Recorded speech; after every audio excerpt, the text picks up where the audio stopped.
It's the Poojie Podcast, proudly sponsored by Cimarron Golf Club.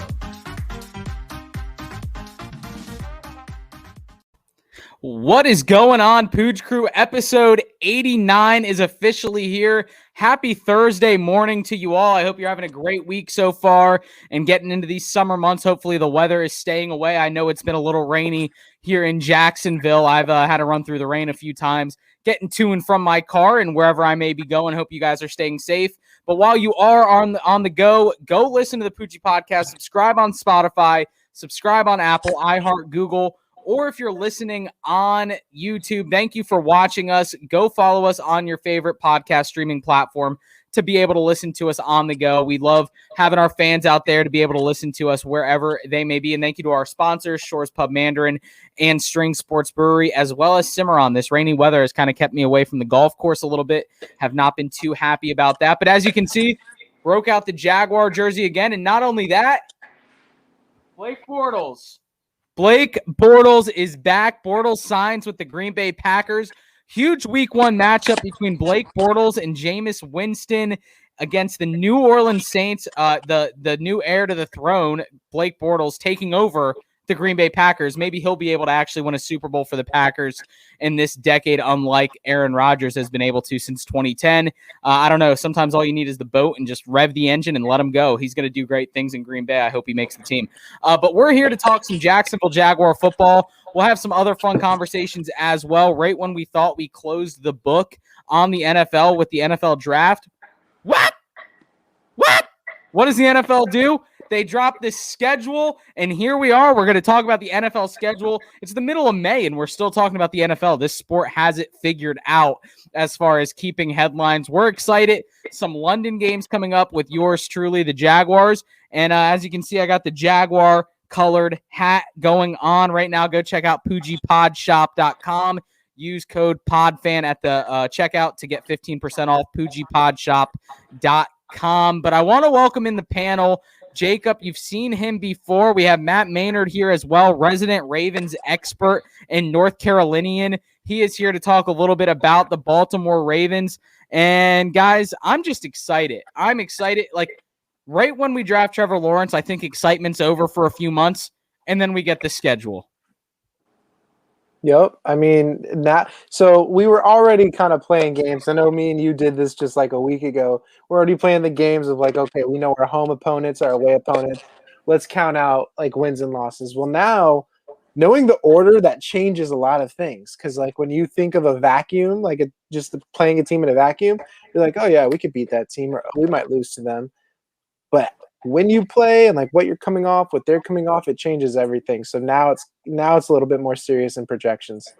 The anticipation is just building as the schedule comes out today, not just for our teams, but for everybody else in the NFL. So it's anticipated, it's agonizing. So I'm pumped already. Like you said, it's May. I'm already pumped for the season. Right? We're 4 months away. We have some exciting stuff coming up with rookie mini camp, like Trevor Lawrence is in town, Richie Grant's in Atlanta, Tay Gowan's in Arizona. Our UCF guys are all over the place, ready to hit rookie mini camp. We got Travis Etienne here in town. Like, I'm excited. There's excitement here in Jacksonville building. I know those that are listening are excited as well. But, Matt, I want to come to you first. A bit of a pivotal season for your Baltimore Ravens.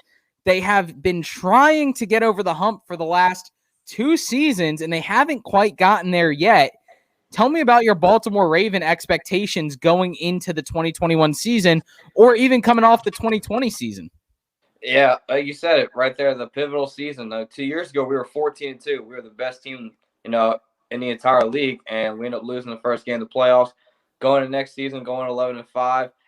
We lose some key pieces. But we get them right back in the draft with Rashad Bateman, the first-round pick, and then Jason Oweh replacing that linebacker spot. So it's going to be a huge year. I still expect us to have a great season.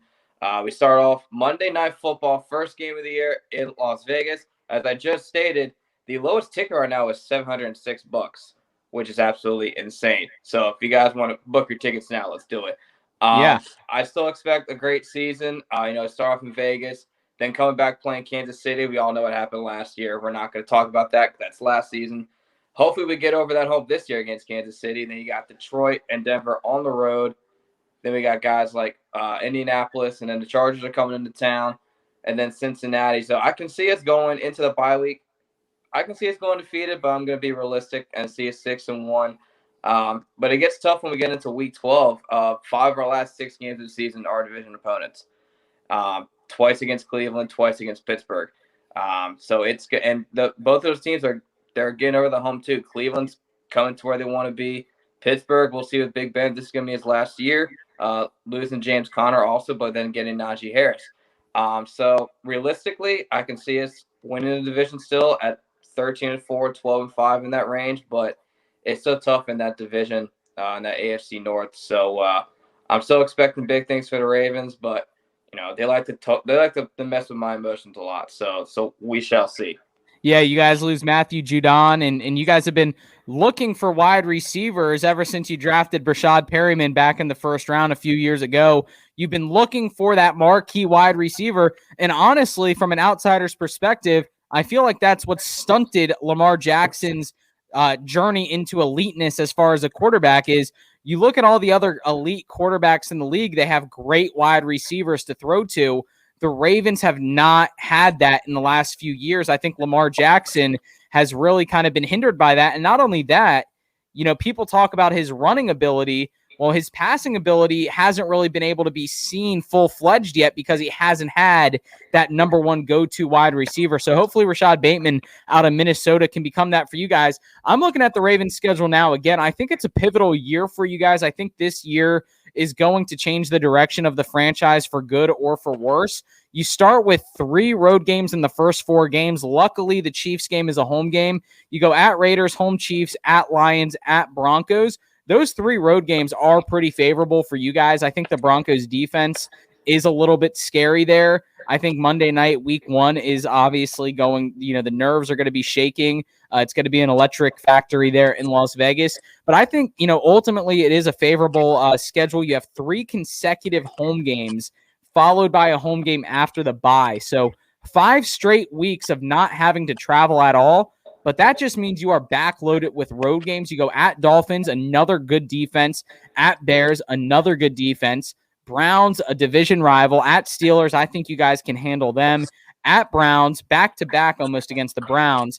And then Packers, left to be seen with Aaron Rodgers there. And then the final stretch, Bengals, Rams, and Steelers. Pretty favorable matchup. You guys do rank second as far as strength of schedule goes, but at the same time, and that's in large part due to strength of division. You guys have a pretty strong division. If you guys can battle through the AFC North, the rest of the schedule, might be smooth sailing outside of the AFC North and Kansas City. Yeah, no, you're exactly right. Three of the first 4 games on the road, 5 primetime games, and then 3 other games at 425. So we're finally get the respect that we deserve. So it's exciting to see. But yeah, we'll see. I'm just ready for the season. Like I said, it towards my emotions. Be ready for me to sit over there in front of that screen every single Sunday, just screaming at the television. We'll be ready for it. I'm excited for it, honestly. I'm just excited to get back to that excitement. And Jacob, Matt mentions 5 primetime games and 3 425 games. And here we are, Urban Meyer, Trevor Lawrence, Tim Tebow, and we are the champions of 1 primetime game for like 8 years in a row. Here we are, the Jacksonville Jaguars. No respect to be given, to be honest with you. I'm not surprised. 1 primetime game this season, 2 4:00 games by way of West Coast teams. Jacob, how does that make you feel? Wait, surprise, surprise. We actually have 2. Oh, wait, no, that's just week 2 of the preseason. We play on ESPN. What the heck are we doing, NFL? Oh, my God. What are they doing? They're like, ESPN is trying to get us on national TV before Jeez. Tim Tebow gets cut. That's what it seems like. Gosh. But yeah, so a lot of fans really thought, and I'm not going to lie, I was 50-50. We thought we were going to get more primetime exposure just because of the names. And that kind of made sense to me. Like, if you have Urban Meyer, you have Trevor Lawrence, the number 1 pick, you have some highlights and like storylines to put someone on, like the Jags on national TV. But at the end of the day, it's like kind of like what we say against certain teams, like the Titans. Until we beat them, we're not going to predict a win. So you know what the NFL says? Until they are good, we're not going to put them on national TV. And even when they are good, we'll put them on national TV and we'll take it back because guess what? Next year they're still not good. So Yeah. I We think had it's gonna that week 11 Sunday night game against Pittsburgh in got flexed 2018. out, and they put all those free T-shirts at a 4:00 game in the stadium.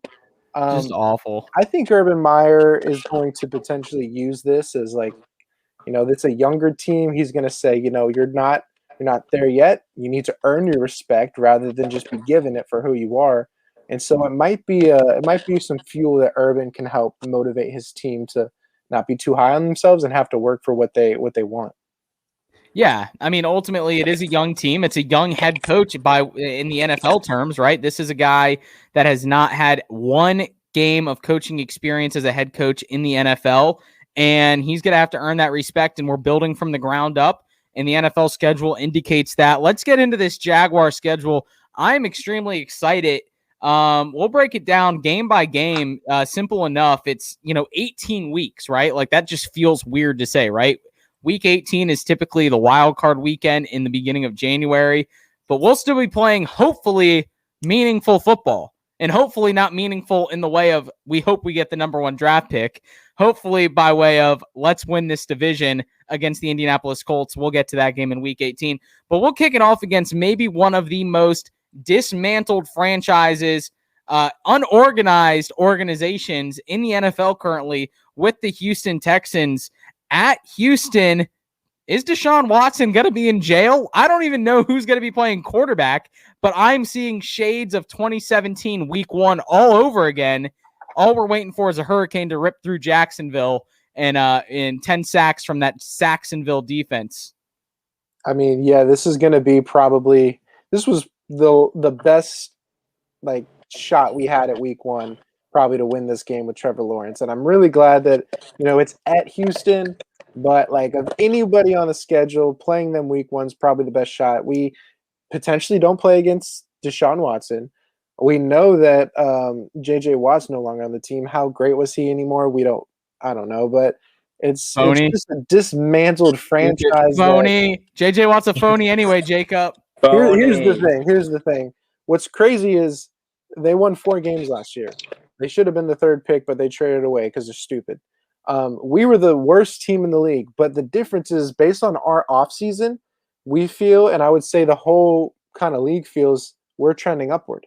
Somehow at 4 wins, they still feel like they're trending downward as a franchise. So this is a great shot for us to have the first game under this new regime, this new quarterback and everything be a win. So I'm really excited for that. Yeah, I mean, 4 wins for the Texans right now feels like the ceiling, and the over-under win total for the Texans is 4.5, which is 1 game shy of the Jaguars at 5.5. So Vegas already thinks the Jaguars are better than the Texans long-term, and the Jags are favored by 1.5 point, at least right now, starting in May. So take that for what it is. But yeah, the Texans, they're in disarray right now. I think this could be the jolt of confidence that Trevor Lawrence and the young offense needs against a defense that has looked like they've been playing with 9 players at times in the past few seasons, just really not keeping it together. I think the Jaguars lucked out with this draw. The only way that would have made it better is if it was a home game. I think it would have been fun to watch this new regime in Jacksonville under that Duval sun in early September, but they'll be playing in a dome at Houston. Let's get to predictions. Jacob, we'll start with you. Jags at Texans. What do you got? I mean, I want to say maybe I have a 90% chance that we win this game. And I know you're putting your money on it. Give it to me right now.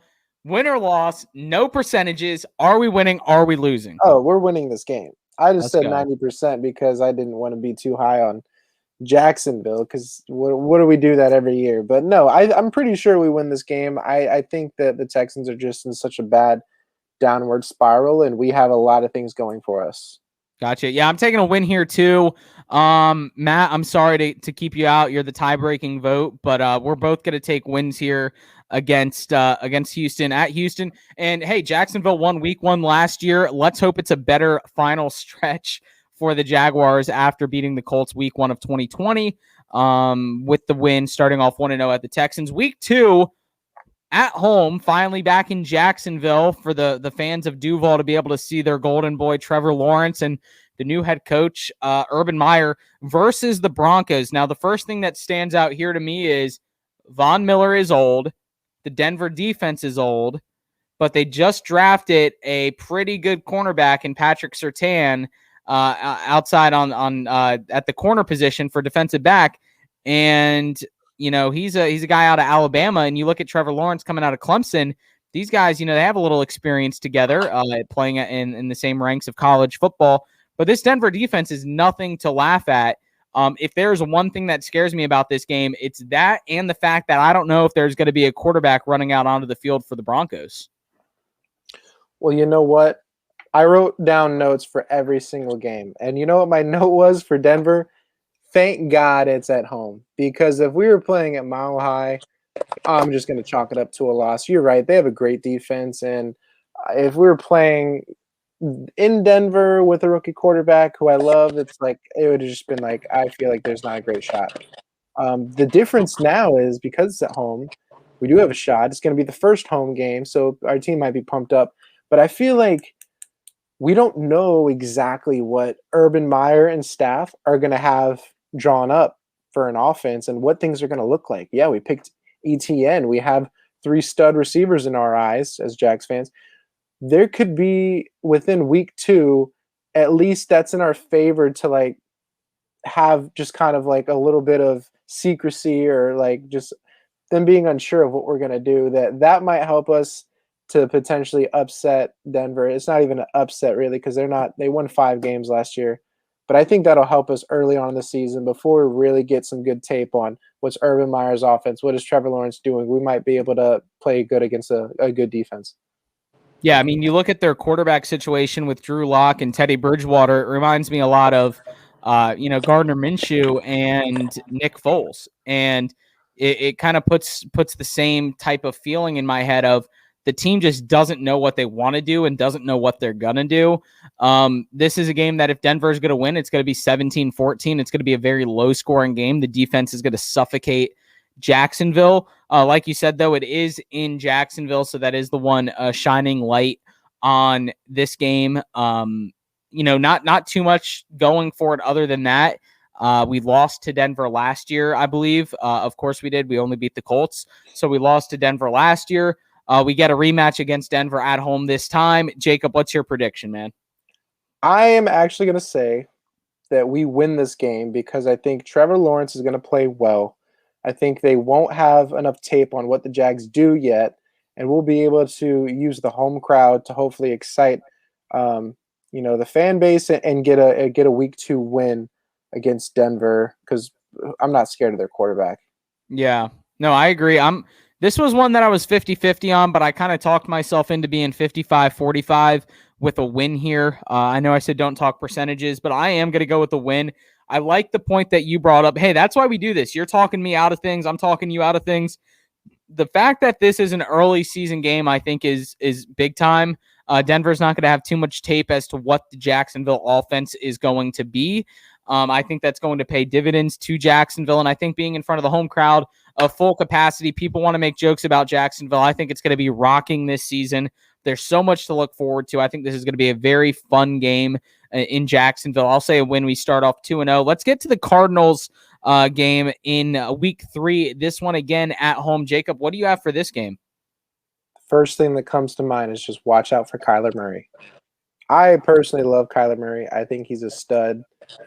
They went 8-8 last year, and I think with the new defense, we don't know how bad our defense will be, but I don't know if it matters because Kyler Murray just has that game-breaking ability that I'm a little nervous playing against Kyler and with DeAndre Hopkins and Christian Kirk. And did they get another receiver? Am I forgetting somebody?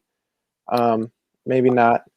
But Kyler Murray he's going to run everywhere. He's going to throw for deep bombs to DeAndre. I'm a little nervous for this game, to be honest. Yeah, I mean, this is almost like the exact opposite. Matt and I were talking about this earlier. Exact opposite of the Broncos game. This is a great offense going up against an inexperienced defense, whereas the Broncos game was their great defense going up against an inexperienced offense. I'm extremely nervous for this game. A few years ago, we lost to the Cardinals in Arizona against Blaine Gabbert. I mean, that pretty much did it for me as far as us playing Arizona. Now you add Kyler Murray to the equation. They obviously have James Conner, like you mentioned, DeAndre Hopkins. The rich get richer in this situation, and UCF legend Tay Gowan is playing defense for them. I know he's going to be playing well there as well. I think this is another 50-50 game for me. I think here's the deal. It's early in the season, so if Trevor Lawrence comes out and he's just on fire and he's in rhythm and he is the guy, like that guy, not just like a guy, not like how Tua was last year, but how Joe Burrow was or Justin Herbert. Like if he comes out and he's that guy, I could see them winning this game. But ultimately, we're going to have to match Arizona score for score. This isn't going to be a defensive battle. I'm going to actually go with a loss here. I think we go 2-1 to start the season in the first three. Jacob, what do you have here? I absolutely agree. Even if Trevor is on, I feel like Kyler, like he can go up against some of the best quarterbacks in a shootout. So just because we could potentially have one doesn't mean anything to me. I actually wrote this as a loss myself, and we go 2-1 as well. Yeah, I think over-under for total quarterback passing touchdowns in this game, 7.5. What do you take, over-under? Matt, what do you take? That's tough. I gotta go under in this one. I don't know. I want to go under because you know what? Kyler's probably going to run for 3. Probably. or James Conner. James Conner could do the same. Nah, Kyler's they still have Kenyon Drake there Conner. too. Kenyon Drake still in Arizona? Nah, I think he left. Yeah, he's gone. I forget where he's at now. Yeah, I feel like they have another running back there too, though. I will add though. I think this might be a big game for DJ Chark since the Cardinals did just lose Patrick Peterson. So I don't know who's going to be that go-to guy at corner. So I could expect to see DJ having a big game in that one. Yeah, DJ, honestly, yeah, this would be, if it's not the Texans game, which I think the Jags are going to be trying to find their rhythm, I think Arizona is a pretty good breakout game for him because the Arizona defense is not what they used to be. I think Arizona used to be one of the most feared defenses in the league. I think they've regressed a little bit. They're really good on the front line. Like their front eight is really good, but I think they're still trying to figure some stuff out. Obviously, they have Budda Baker in the back over the top, but yeah, I think he could actually. The receiving core for Jacksonville, I think that's going to be the storyline of this game coming out of it is Arizona's receivers versus Jacksonville's receivers. Let's get to week 4 against the Cincinnati Bengals at Cincinnati. We go on the road from jungle to jungle, Jaguars versus Bengals, Big Cat versus Big Cat. Thursday night football, champions of the one primetime game, the Jacksonville Jaguars travel to Cincinnati to play the Joe Burrow-led, Zach Taylor-led Cincinnati Bengals. Jacob, how do you feel?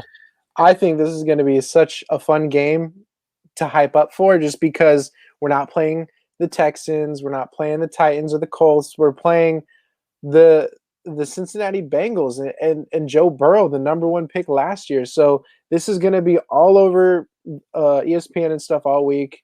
I'm talking commercials. They're not actually going to talk about the Jags. Are you crazy? But this is going to be advertised the battle of the number 1 picks.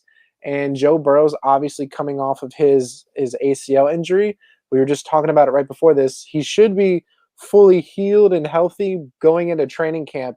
The question is how does he perform? Because we always know a player going into the first year after an ACL injury is usually not up to like what he was.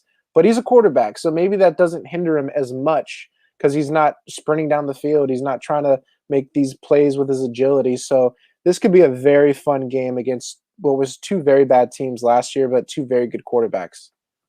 Yeah, I mean, fun game is the way to phrase it there. It's, a 2020 national championship rematch between Joe Burrow and Trevor Lawrence. Revenge game. What's up? It's a revenge game for Trevor. Yeah, revenge game for Trevor. Obviously, they're going up against one of the best college football teams in LSU that college football fans have ever seen. That 2020 LSU team was insane. But I think this is a favorable matchup. I'll challenge you guys with this. Matt, we'll start with you. Name one player on the Cincinnati Bengals defense. One player on the Cincinnati Bengals defense. Oh, man, I would say Carlos Dunlap, but he's now in Seattle. That's exactly who I thought of. Okay, Jacob, let's go with you. Name one player on the Cincinnati Bengals defense. Oh, my God. That was the player I was going to say if you asked me. Did they draft one? Nope. Okay, so exactly. Well, they didn't even draft one. Well, they're all going to have names at the end of this game from DJ Chark in LaVisca and Marvin Jones. Drake. That's not what Drake Kirkpatrick from Alabama. No, he's not. He's no longer on the team. He used to be on the team. Dude, I'm liking this. I'm liking this exercise right here. If we can't name any defensive players, this might be great. Drake Kirkpatrick almost signed with the Jags last offseason, and then the contract fell through. But they'll all have names by the end of this one from DJ Chark, LaVisca Chenault, Marvin Jones, Colin Johnson, and it's going to be Lil Boy because I think the Jaguar receivers are going to make all them their babies, and Jacksonville's going to show up and make them daddy. Daddy's here. Daddy's home. Jacksonville shows up. I think the Jacksonville offense has a fantastic game in this one. And before anyone says, oh, well, it's under the lights, it's prime time, Trevor Lawrence. Well, listen, Trevor Lawrence has played more meaningful primetime games in his lifetime than half the NFL has. So I don't think Trevor Lawrence even cares that it's primetime. He's going to go out there and see Joe Burrow, and he's just going to say, okay, let's have fun. Let's play. Let's go, man. Pony up. Where's Penei Sewell? You're about to get creamed from the left side. So here, yeah, at least you have Jamar Chase. That's great, but it doesn't matter because we got 3 capable corners now. Shaquille Griffin is going to lock down Jamar Chase. The Jacksonville defense sacks up, and Saxonville in another way. We sack up, and we take down the Cincinnati Bengals. I'm going with a win in week 4.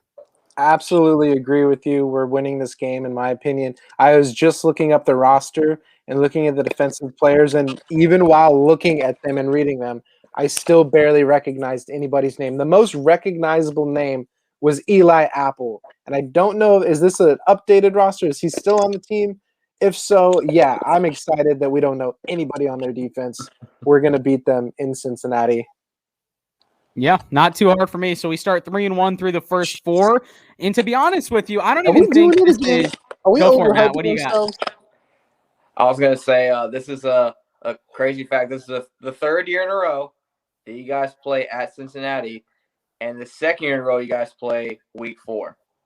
Yeah, the week 4 Big Cat matchup. I don't know. Maybe it's worth going to Cincinnati. When does UCF play Cincinnati this year? If that's on a Saturday that same weekend, I'm there. I'm going. Look up flights right now.